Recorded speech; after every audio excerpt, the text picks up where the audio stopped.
Subscribe करिए हमारे channel target UP TET CTET को और बेल आइकन को दबाइए। हेलो फ्रेंड्स, मैं रेनू स्वागत करती हूँ आप सभी भावी अध्यापक एवं अध्यापिकाओं का आपके अपने channel target UP TET CTET में।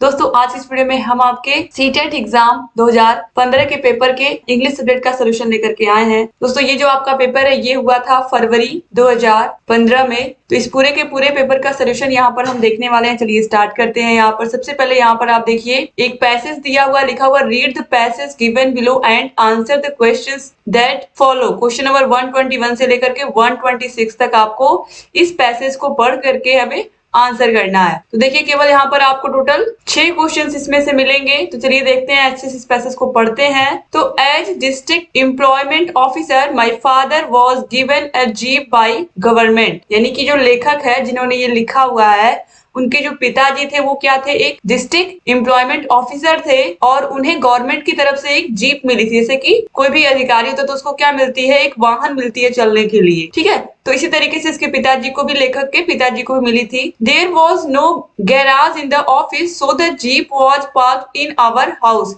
चूंकि जो ऑफिस था उस ऑफिस में कोई गैराज नहीं था जहां पर वो जीप रखी जा सके, इस वजह से जो जीप थी वो लेखक के घर पर ही रखी जाती थी। तो लेखक कहता है my father refuse to use it to commute to the office. यानी कि लेखक के पिताजी हैं वो केवल इसको ऑफिस के लिए ही यूज करते थे और अन्य कामों के लिए नहीं।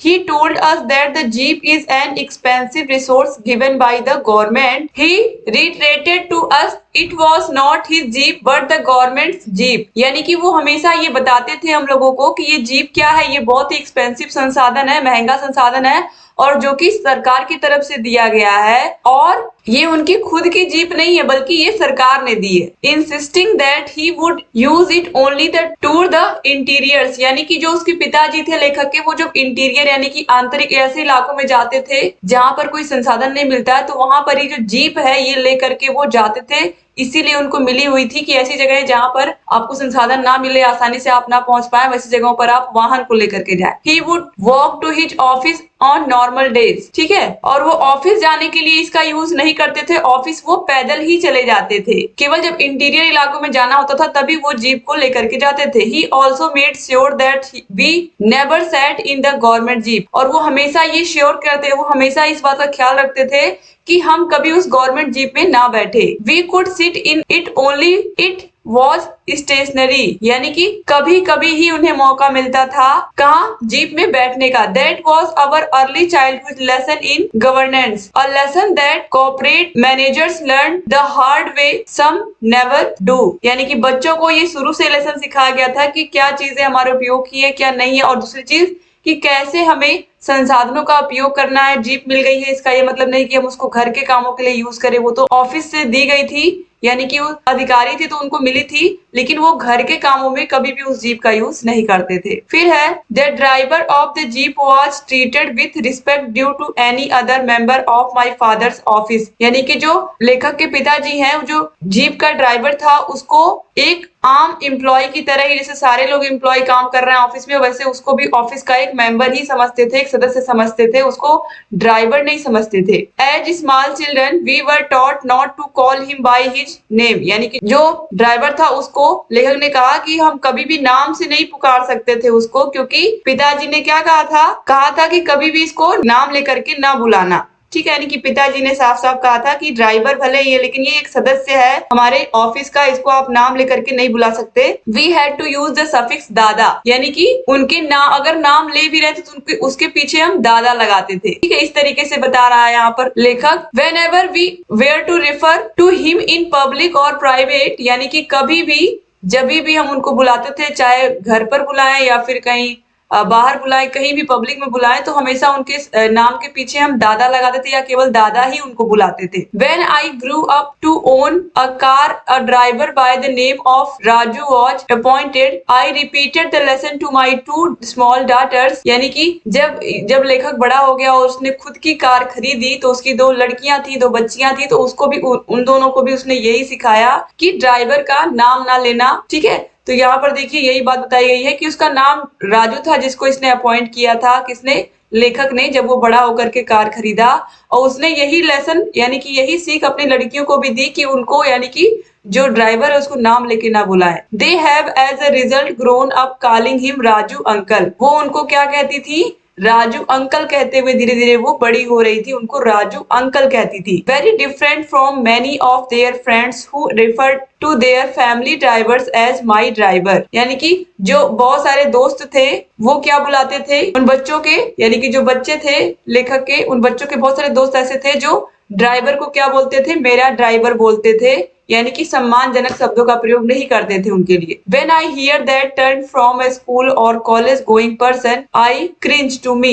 The lesson was significant. You treat small people with more respect than you treat big people. यानी कि यहाँ पर बताया जा रहा है कि छोटे लोगों को भी हमें बहुत रिस्पेक्ट करनी चाहिए, क्योंकि वो भी तो एक तरीके से हमारी हेल्प करने के लिए हमारे साथ लगे हुए हैं और हमें अच्छी सर्विस दे रहे हैं, तो हमें उनका भी सम्मान करना चाहिए और मोर रिस्पेक्ट, बहुत ज्यादा रिस्पेक्ट देनी चाहिए उनको भी। It is more important to respect your subordinates than your superiors. तो इस तरीके से यहाँ पर ये बताया गया है कि सभी की हमें इज्जत करनी चाहिए, खासकर जो छोटे हैं उनकी और इज्जत करनी चाहिए। अब इसके बाद देखिए यहाँ पर कुछ क्वेश्चंस हैं जिनको हमें यहाँ पर देखना है। तो 121 नंबर क्वेश्चन है, the author father would not allow his family to use the jeep because. यानी कि जो लेखक है उनके पिताजी जीप को क्यों नहीं यूज करने देते थे फैमिली मेंबर्स को? The road were full of potholes, he was afraid of accidents, the jeep was in a bad condition, या it was not their private vehicle। ये उनकी प्राइवेट व्हीकल नहीं थी, तो सरकार ने दी थी ना जीप इंटीरियर इलाकों में जाने के लिए, तो it was not their private vehicle। यानी कि यहाँ पर ये उनकी खुद की जीप नहीं थी, क्योंकि लेखक के पिताजी गवर्नमेंट एम्प्लॉय थे तो उन्हें जीप सरकार की तरफ से मिली थी। वो अलग बात है कि जब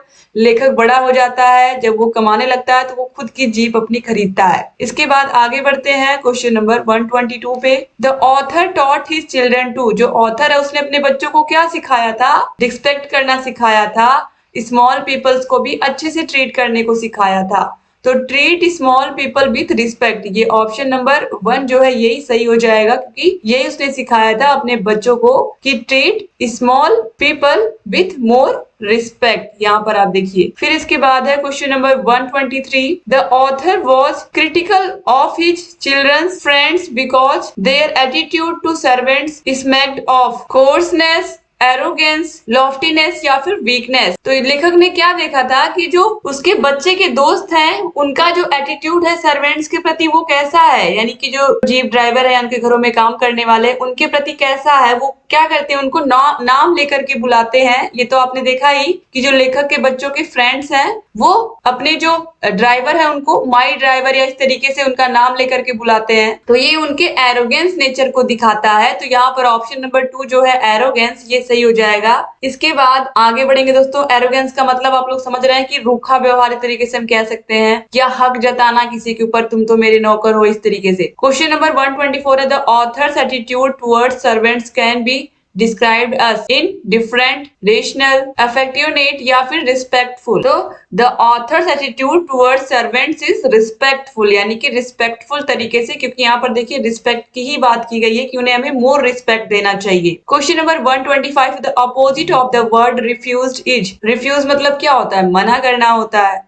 तो रिसीव होगा, जस्टिफाइड होगा, एडमायर्ड होगा या फिर एक्सेप्टेड होगा। यहाँ पर क्या होगा? रिफ्यूज मतलब अस्वीकृत करना, मना कर देना, एक्सेप्ट मतलब स्वीकार कर लेना। तो ऑप्शन नंबर 4 जो है रिफ्यूज्ड का क्या हो जाएगा? Accepted, opposite. क्वेश्चन नंबर 126 है, the word that can replace retreated is repeated, recalled, reconsidered या फिर रिवाइज। दोस्तों राइट आंसर यहाँ पर होगा रिपीटेड। रिट्रेटेड का मतलब क्या होता है? रिपीटेड होता है, यानी कि दोहराना चीजों को। ठीक है, अब यहाँ पर देखिए क्वेश्चन नंबर 127 से लेकर के 135 तक फिर यहाँ पर एक पैराग्राफ है। श्रीनिवास रामानुजम के बारे में यहाँ पर पूरा लिखा हुआ है, इनके जीवन के बारे में, उनके बारे में बहुत सारी चीजें लिखी हुई है स्कूल और कॉलेज के विषय में। तो इसको हम पूरा देखेंगे और बहुत ही अच्छा पैराग्राफ है ये भी। तो Ramanujam was born on December 2, 1887 in Erode, South India as the eldest son in a family of 6 children. ठीक है, तो 6 बच्चों के ये जो रामानुजम है इनका जन्म कब हुआ था? आप देख सकते हो 2 दिसंबर 1887 को हुआ था। और ये क्या थे? 6 बच्चों में इल्डेस्ट थे, यानी कि सबसे बड़े थे। In November 1892 he entered the town high school at Kumbakonam as a half fee scholarship holder and passed the matriculation examination in 1904 यानी कि 1904 में इन्होंने मैट्रिक का एग्जाम पास कर लिया था और यहाँ पर हाफ फी स्कॉलरशिप पर उन्होंने स्कूल में एडमिशन लिया था। कौन से स्कूल में लिया था, यहाँ पर आप देखिए लिखा हुआ है town high school at Kumbakonam. ठीक है, इसके बाद देखिए in the school he become a minor celebrity walking off with merit certificates and prizes for academic brilliance. यानी कि यहाँ पर जो रामानुजम है ये धीरे धीरे अपने स्कूल में क्या हो गए थे, फेमस हो गए थे, लोग इनको जानने लगे थे क्योंकि इनको बहुत सारे सर्टिफिकेट मिले थे, बहुत सारे प्राइज मिले थे, क्योंकि ये एकेडमिक में पढ़ाई में बहुत अच्छे थे, बहुत ब्रिलियंट थे। The school nourished him for 6 year, यानी कि जो इनका स्कूल है उसमें इन्होंने 6 साल तक पढ़ाई की, उनके स्कूल ने इनका 6 साल तक देखभाल किया। Bringing him as close as he would ever come to a satisfying academic experience, यानी कि यहाँ पर उन्हें बहुत सारी चीजें सीखने को भी मिली और वे पढ़ाई से भी क्या थे, यहाँ पर देखिए वहां यहाँ पर आने से भी वो बहुत संतुष्ट थे। When he was in the 7th standard, he gave clear evidence of his mathematical gifts, यानी कि उनको जो मैथमेटिक्स का गिफ्ट प्राप्त था, एक तरीके से हम कह सकते हैं कि गॉड गिफ्टेड थे। धीरे धीरे लोगों को ये दिखने लगा कि इनका जो मैथ्स है वो क्या है, रामानुजम का जो मैथ्स है वो बहुत ज्यादा अच्छा है। फिर देखिए है he could reel off the square root of natural number to the specified number of places। धीरे धीरे यहाँ पर नेचुरल नंबर्स का यहाँ पर देखिए स्क्वायर रूट निकालना या इस तरीके की चीजें जो गणित में काफी कठिन थी, धीरे धीरे उसको क्या करने लगे, ये सॉल्व करने की कोशिश करने लगे। He could point two the indeterminate nature of zero divided by zero. ठीक है, जीरो डिवाइडेड बाई जीरो, इसके बारे में भी उन्होंने थिंकिंग की, इसके बारे में भी सोचा। Ramanujam's mother the family being close to penury took in college students as boarders who, noticing Ramanujam's interest in mathematics, brought him textbooks from the college library. Loney's trigonometry was one such treasure with which he mastered। तो यहाँ पर देखिए trigonometry के बारे में बताया गया है कि किस तरीके से उनका जो इंटरेस्ट है उसका लोगों ने ख्याल रखा। जब वो कॉलेज में आए वहां पर भी उन्हें सहायता मिली और धीरे धीरे लोगों ने नोटिस किया कि इनका जो इंटरेस्ट है मैथ में वो बहुत ज्यादा है, तो धीरे धीरे लोगों ने इनको आसपास के लोगों ने भी इनकी मदद की और इनको टेक्स्ट बुक्स भी प्रोवाइड कराई। कॉलेज की लाइब्रेरी में इनको अच्छी अच्छी किताबें पढ़ने को मिली और इस तरीके से इनका जो मैथ का ज्ञान है, यानी कि जो मैथ की नॉलेज है वो धीरे धीरे और बढ़ी। ड्यूरिंग 1906 टू 1912, यानी कि 1906 से लेकर के 1912 तक, Ramanujam was constantly in search of an employer to earn his livelihood, यानी कि वो क्या कर रहे थे, एक तरीके से कह सकते हैं कि 1906 से लेकर के 1912 तक वो अपने जीवन यापन के लिए जॉब भी ढूंढ रहे थे। ठीक है, with his notebooks as his only recommendation he sought the patronage of B Ramaswamy Aiyar, the founder of Indian Mathematical Society, who was at Tirukovilar and asked for a clerical job in his office। यानी कि जो we Ramaswamy Iyer हैं, जो कि founder है mathematical society के, Indian Mathematical society के, उन्होंने क्लर्क की जॉब ऑफर की थी। किसको? रामानुजम को। The former had no mind to smother Ramanujam's genius and sent him back to Madras with a letter introduction to PV शिशु अय्यर। फिर देखिए इसके बाद यहाँ पर बताया गया, then at the presidency college Madras he gave in turn Ramanujan a letter of recommendation to the true lover of mathematics, the Ramachandra Rao, the district collector Nellore। This was the turning point of his life। यानी कि किस तरीके से उन्होंने letter लिखा रामस्वामी अय्यर ने और किस तरीके से धीरे धीरे इनको एक तरीके से बताया गया कि रामानुजम क्या है, एक बहुत ही जीनियस व्यक्ति हैं। और धीरे धीरे जो डिस्ट्रिक्ट कलेक्टर थे नेल्लौर के, उन्होंने क्या किया, इनको यहाँ पर देखिए, उन्होंने इनकी प्रतिभा को देखा और इनकी जो प्रतिभा है उसको देख करके यहाँ पर देखिए बताया गया है कि ये इनके जीवन का टर्निंग पॉइंट साबित हुआ जब डिस्ट्रिक्ट कलेक्टर नेल्लौर ने इनकी प्रतिभा को देखा, किसकी, गणित की प्रतिभा को और गणित के प्रति इनकी लगन को देखा। On the advice of PV Seshu Aiyar the Ramanujam communicated his theorems on divergent series in a historic letter dated January 16, 1913 to G.S. Hardy, who was 10 years senior to Ramanujan, with the personal interest of Gilbert Walker and support given by Indian stalwarts. The University of Madras awarded his first scholarship to Ramanujan to study in Cambridge. यानी कि जो university of Madras है, इन्होंने award दिया scholarship का रामानुजम को study in Cambridge, Cambridge में पढ़ने के लिए, कैम्ब्रिज विश्वविद्यालय में पढ़ने के लिए स्कॉलरशिप प्रोवाइड कराया जब देखा इनके अंदर बहुत ज्यादा प्रतिभा है गणित की। फिर देखिए है over the next 3 months Ramanujan received 4 long letters from Hardy. इसके बाद केवल और केवल यहाँ पर देखिए बताया गया केवल 3 महीने में, अगले 3 महीने में इन्होंने कितने लेटर प्राप्त किए, यहाँ पर देखिए टोटल 4 लेटर प्राप्त किए। किससे? हार्डी से। इसके बाद देखिए who had already sprung into action advising the India office of his wish to bring him to Cambridge. तो इस तरीके से यहाँ पर किस तरीके से रामानुजम का जीवन था, कितने धीरे धीरे वो किस तरीके से गणित के प्रति उनकी रुचि विकसित हुई और किस तरीके से जो डिस्ट्रिक्ट मजिस्ट्रेट थे नेल्लौर के, उन्होंने किस तरीके से इनकी प्रतिभा को देखा और धीरे धीरे इनकी प्रतिभा को किस तरीके से निखारा गया और लास्ट में इनको कैम्ब्रिज विश्वविद्यालय में पढ़ने के लिए मद्रास यूनिवर्सिटी की तरफ से स्कॉलरशिप भी दी गई। तो यहाँ पर ये सारी चीजें आपने देखी। अब यहाँ पर हम क्वेश्चन नंबर 127 से लेकर के जितने भी क्वेश्चन है यहाँ पर 127 से लेकर 135 तक सारे के सारे क्वेश्चंस का आंसर करेंगे। Merit certificates and prizes awarded Ramanujam at school are a proof of his intellectual brilliance, sincerity, dedication या कमिटमेंट। तो ये सब किसके प्रूफ है? उनके इंटेलेक्चुअल ब्रिलियंस के। तो यहाँ पर ब्रिलियंस शब्द आपने देखा भी था, एकेडमिक ब्रिलियंस यहाँ पर आपने देखा था, तो वो ब्रिलियंट थे। ये सब क्या थे? प्रूफ थे। इसके बाद क्वेश्चन नंबर 128 है Ramanujam's mother took in college students as boarders because. जो रामानुजम की मम्मी थी यानी कि उनकी मदर थी, वो जो कॉलेज स्टूडेंट्स हैं उनको बॉर्डर्स के रूप में रखती थी। क्यों? She wanted to give her son all the comforts of life. ऐसा बिल्कुल नहीं है कि वो बच्चे को अपने सारे के सारे जीवन की सुविधा देना चाहती थी। She wanted to save money to buy a house. यहाँ पर ऐसे कोई जिक्र नहीं किया गया है इस पैसेज में कि वो हाउस खरीदना चाहते थे। सी हैड टू पे अप ह्यूज डेबिट्स। उन्हें बहुत ज्यादा ऋण भरना पड़ रहा था, बहुत ज्यादा गरीब थे, बहुत ज्यादा उनके ऊपर उधार था, तो इसके बारे में भी यहाँ पर बात नहीं की गई है। The family was on the verge of poverty, यानी कि जो फैमिली थी वो बहुत अच्छे सिचुएशन में नहीं थी।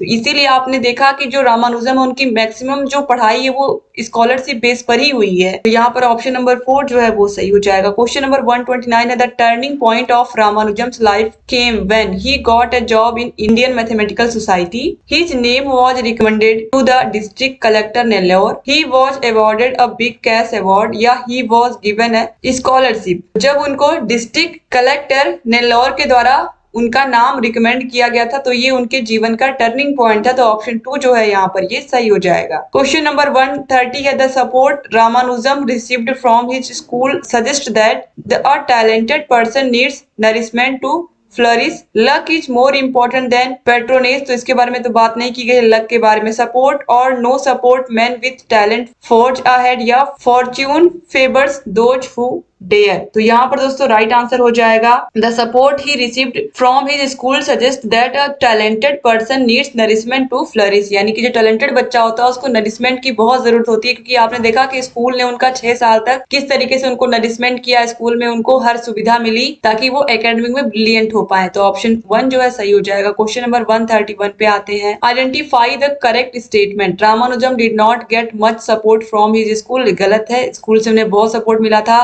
रामानुजम्स mother did not want to him to go abroad. ऐसा नहीं है कि उनकी माँ नहीं चाहती थी कि वो अब्रॉड जाए या विदेश जाए। शिशु अय्यर वॉज रामानुजम्स पैट्रॉन। फिर है Ramanujan was offered a job eight Cambridge. Right answer दोस्तों यहाँ पर हो जाएगा शिशु अय्यर वॉज रामानुजम्स पैट्रॉन। ऑप्शन 3 जो है ये सही हो जाएगा। क्वेश्चन नंबर 132 पे आते हैं। The phrasal verb reel off means to fishing, rehearse easily, articulate fast या फिर से क्विकली। तो दोस्तों रील ऑफ का मतलब तो धड़ल्ले से बोलना, ठीक है, यानी कि बहुत ही फास्ट बोलना। तो हो जाएगा से क्विकली। ऑप्शन 4, जैसे कि आपने किसी से कोई क्वेश्चन पूछा, उसने बहुत ही धड़ल्ले से आपको जवाब दे दिया, बहुत ही जल्दी। क्वेश्चन नंबर 133 है, the closest synonym of the word smoother is stifle, discourage, ruin या फिर डेड एंड। तो यहाँ पर स्मूदर देखिए, जो स्मूदर होता है इसका मतलब होता है बुझाना। तो स्मूदर का यहाँ पर देखिए, यहाँ पर सिनोनिम ही ढूंढना है, तो यहाँ पर जाएगा स्टिफल। जो स्टिफल है इसका मतलब होता है दबाना। तो यहाँ पर ऑप्शन 1 जो है ये सही हो जाएगा। इसके बाद क्वेश्चन नंबर 134 है, the antonym for the word recommendation is condemnation, criticism, revulsion या फिर डिसअप्रूवल। तो दोस्तों यहाँ पर राइट आंसर हो जाएगा डिसअप्रूवल। ऑप्शन 4 जो है सही हो जाएगा। तो रिकमेंडेशन यानी कि किसी की अनुशंसा करना, किसी की बड़ाई करना, और डिसअप्रूवल मतलब असम्मति, यानी कि आप उसकी बातों से सहमत नहीं है, आपको नहीं लगता कि वो उसका नाम आगे बढ़ाना चाहिए। क्वेश्चन नंबर 135 है, the word that can best replace nourished is. Nourished यानी कि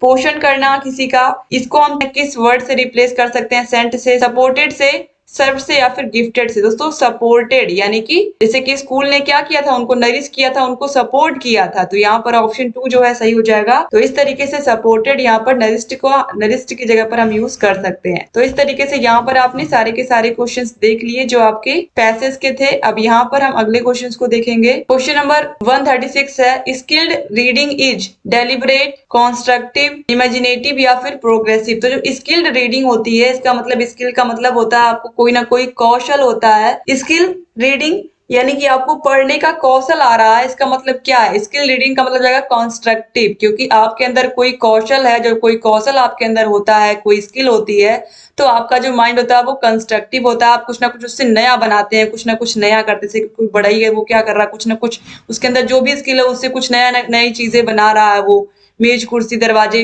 तो इस तरीके से यहाँ पर ही कंस्ट्रक्टिव माइंड के अंतर्गत आएगा। तो ऑप्शन 2 जो है ये सही हो जाएगा। क्वेश्चन नंबर 137 पे आते हैं। क्वेश्चन नंबर 137 है, of the following which one is the most important prerequisite for language learning, whether first or second? Skill based instruction, a multilingual approach, in input rich communicational environment या फिर a structural situational approach। दोस्तों right answer यहाँ पर हो जाएगा option number 3, N input rich communicational environment. कोई भी language आसानी से हम तभी सीखते हैं जब उसमें कम्युनिकेशन होता है, विचारों का आदान प्रदान होता है। टीचर कुछ कहते हैं, बच्चे सुनते हैं, बच्चे कहते हैं, टीचर सुनते हैं। तो इस तरीके से क्या होता है कि इन्वायरमेंट रिच होता है और इस तरीके से बच्चे आसानी से भाषा को सीख पाते हैं। क्वेश्चन नंबर 138 पे आते हैं, a Hindi speaking teacher gets posted in a primary school which is situated in a remote area of Rajasthan. यानी कि एक हिंदी बोलने वाला टीचर है, उसकी पोस्टिंग हो गई है राजस्थान में,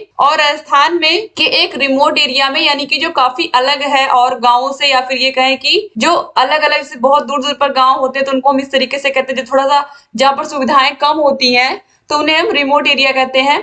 Since she doesn't know the local language, she faces lots of problems she should। यानी कि अब चूंकि वो वहां की लोकल लैंग्वेज है, टीचर उसको नहीं जान रही है, तो उनको कुछ ना कुछ प्रॉब्लम तो फेस करनी ही पड़ेगी। तो उन्हें क्या करना चाहिए? Focus on the text book as an source of standard Hindi, यानी कि उन्हें टेक्स्ट बुक पर फोकस करना चाहिए। फिर है use the child's language as a resource while teaching. फिर है encourage the community to learn standard Hindi. फिर है try to get posting to a Hindi speaking area. तो दोस्तों यहाँ पर जो राइट आंसर है वो है option number 2, use the child's language as a resource while teaching.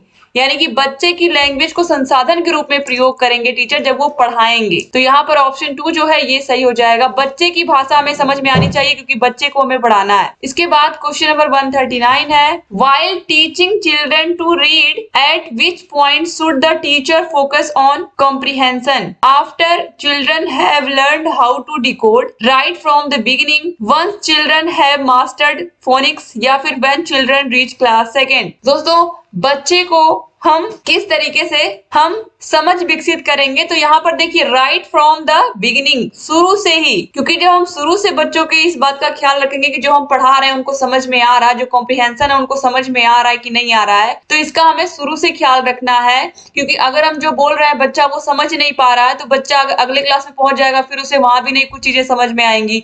तो समझना शुरू से ही बहुत जरूरी है, right from the beginning. Question number 140 पे आते हैं, here is a list of task common commonly included in a language classroom. Which of these sees children as active learners? कुछ ऐसे लैंग्वेज के टास्क होते हैं या ऐसे कुछ लिस्ट होती है टास्क की जो कॉमन होती है लैंग्वेज के क्लासरूम में, ठीक है। तो यहाँ पर देखिए एक्टिव लर्नर के रूप में किस तरीके से बच्चे यहाँ पर होंगे, तो देखिए children carefully memorise correct answers to questions on a poem, यानी कि बच्चे केवल क्वेश्चन आंसर रट रहे हैं, याद कर रहे हैं, तो ये तो गलत है। Children right answers to questions given at the end of the poem, यानी कि बच्चे क्या कर रहे हैं, पोएम खत्म होने के बाद उसके पीछे के जो आंसर दिए होते हैं उनको लिख रहे हैं क्वेश्चंस को। फिर है children carefully note down answers from the black board, black board से बच्चे केयरफुली जो लिखा हुआ है उसको नोट कर रहे हैं आंसर को। फिर है children work in groups to generate interpretations of a poem. दोस्तों बच्चे एक्टिव लर्नर कब बनेंगे, एक्टिव होकर के कब सीखेंगे, तो याद रखिए यहाँ पर children become active learners a language classroom when they work in a group to generate various interpretations of a poem. Poem के बारे में चर्चा होगी, विमर्श होगा, विचार होगा, बच्चे अपने अपने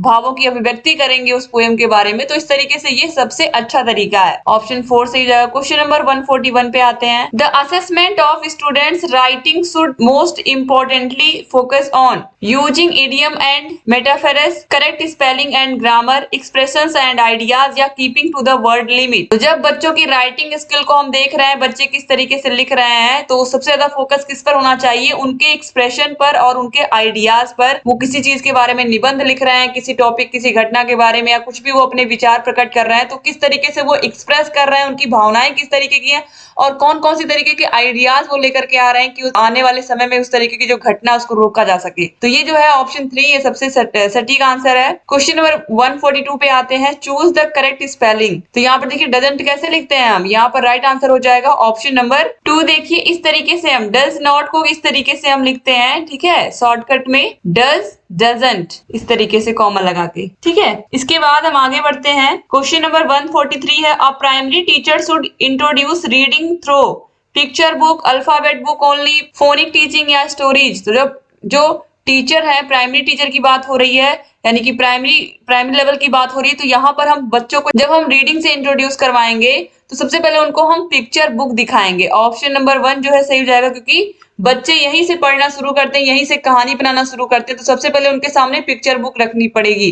क्योंकि आप देखते हो तो छोटे बच्चों के क्लासरूम होते हैं, उसमें बहुत सारे कार्टून बने होते हैं, चित्र बने होते हैं रंग बिरंगे, ताकि बच्चे देख करके उनसे सीखें। इसके बाद क्वेश्चन नंबर 144 पे आते हैं। A teacher of class 3rd realises that vocabulary development is an important factor enabling students to become better readers of the following which might be a good strategy for vocabulary development। तो बच्चों का शब्दकोश बढ़ाने के लिए सबसे अच्छा तरीका, सबसे अच्छी स्ट्रेटेजी कौन सी है?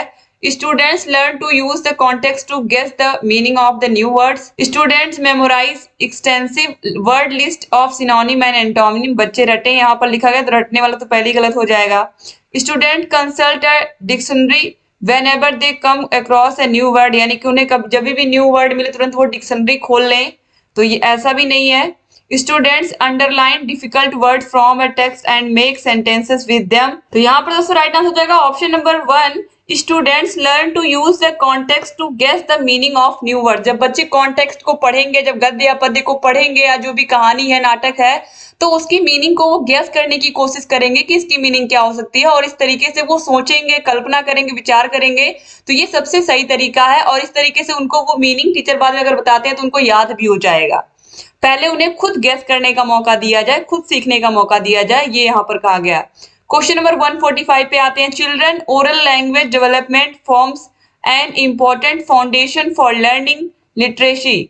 Which of the following classroom practices enables oral language development? तो बच्चों का oral language development कब होगा? बच्चों की जो मौखिक भाषा है वो अच्छी कैसे होगी, उसके डेवलपमेंट के लिए हम क्या कर सकते हैं? तो chorus reading of a story in the text book along the teacher, यानी कि टीचर बोलेंगे और बच्चे उसके पीछे पीछे पढ़ेंगे, तो इस तरीके से उनकी जो ओरल लैंग्वेज है वो अच्छी होगी। Practising the correct pronunciation of words in a chorus, participating in role plays on favourite stories, या फिर memorising and reading poems individually और इन ए कोरस। तो बच्चों की मौखिक भाषा को अच्छा करने का सबसे अच्छा तरीका है participating in role plays on favourite stories, यानी कि जो उनकी मनपसंद कहानियां हैं उन पर हम रोल प्ले करवाएं। जैसे कि अगर मान लीजिए खरगोश और कछुए की कहानी है, इस तरीके से लोमड़ी है, बंदर है, इस तरीके से अलग अलग सबको किरदार दे दिया जाए और सबको अपना अपना जो किरदार है उसको बोलने का मौका दिया जाए, तो इस तरीके से बच्चों की जो मौखिक भाषा है वो डेवलप होगी इससे। क्वेश्चन नंबर 146 पे आते हैं। Which one of the following would be the best evidence to demonstrate to parents and administrators what students can do with language? List of course goals and objectives, marks in a text, poems or paragraphs written by students, national curriculum and syllabus. तो यहाँ पर right answer जाएगा दोस्तों poem and paragraph written by students. यानी कि जब बच्चे क्या करेंगे, जब बच्चे खुद लिख करके पोएम को दिखाएंगे या कुछ अपने तरफ से कुछ वो प्रयास करेंगे, तो इस तरीके से वो झलकेगा कि हाँ बच्चे जो है, बच्चों का जो मानसिक विकास है वो स्कूल में हो रहा है, बेहतर तरीके से वो सीख रहे हैं। उनके पेरेंट्स भी जान पाएंगे और टीचर भी जान पाएंगे कि बच्चा भाषा को अच्छे से सीख रहा है, क्योंकि वो इस भाषा में पोएम भी लिख ले रहा है, पैराग्राफ भी लिख ले रहा है।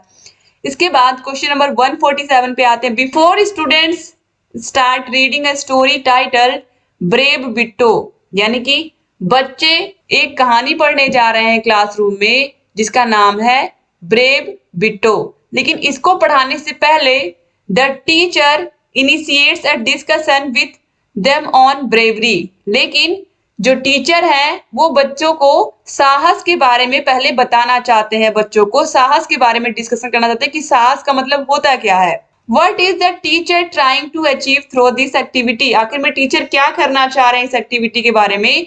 ब्रेव बिट्टो चैप्टर को पढ़ाने से पहले वो ब्रेवरी के बारे में बता रहे हैं बच्चों को। तो देखिए, active the intellectual stance of students, activate enthusiasm in students, activate the efferent stance in students, activate the previous knowledge of student। तो राइट आंसर यही हो जाएगा ऑप्शन नंबर 4। बच्चों के पूर्व ज्ञान को वो चेक कर रहे हैं कि बहादुर बिट्टो को पढ़ाने से पहले वो बहादुरी के बारे में जानते हैं कि नहीं जानते बच्चे, ये इसीलिए वो इसके बारे में डिस्कशन कर रहे हैं क्लासरूम में। क्वेश्चन नंबर 148 पे आते हैं। Mr. Sinha asked prediction questions as she reads aloud her story or to her class third students. She does think this too. Miss Sinha asked prediction questions as she reads aloud a story to her class third students. She does this too.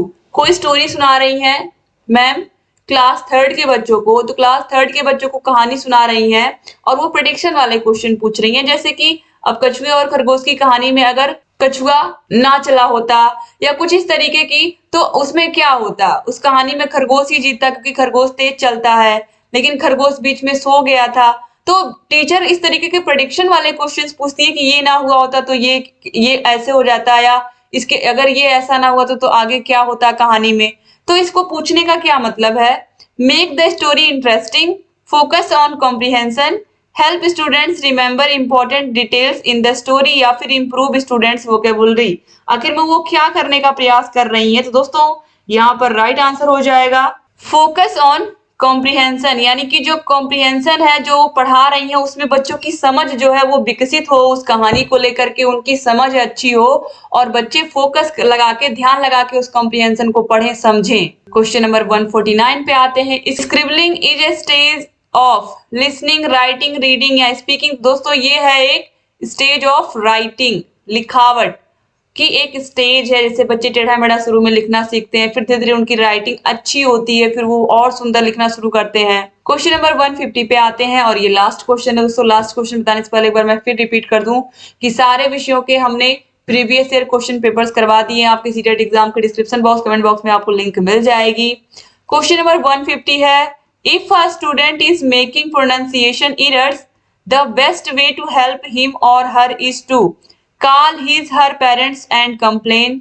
यानी कि एक बच्चा है जो pronunciation में, उच्चारण में गलती करता है किसी शब्द को, जैसे कि मैं अगर अपने स्कूल की बात बताऊं तो एक बच्ची है वो मूंगफली को नमफली कहती है, मूंगफली को नमफली, लेकिन जरूरी नहीं कि वो हमेशा यही बोलेगी। उसको मैं रोज सिखाने की कोशिश करती हूँ कि तुम उसको सही करो, और कैसे होगा वो प्रैक्टिस से होगा। तो इस तरीके से यहाँ पर अगर कोई बच्चा प्रोनाउंसिएशन में कुछ शब्दों के उच्चारण को वो क्या कर रहा है, गलत कर रहा है, तो उसको कैसे सही करना है, क्या सही तरीका है उसका, उसकी हेल्प हम कैसे कर सकते हैं। तो उसके पेरेंट्स से शिकायत करने से तो कुछ नहीं होगा, बच्चों की शिकायत पेरेंट्स से करने से कुछ नहीं होगा, क्योंकि आपको पता है कि कहीं ना कहीं स्कूल में हमें ही उस बच्चे को सुधारना है।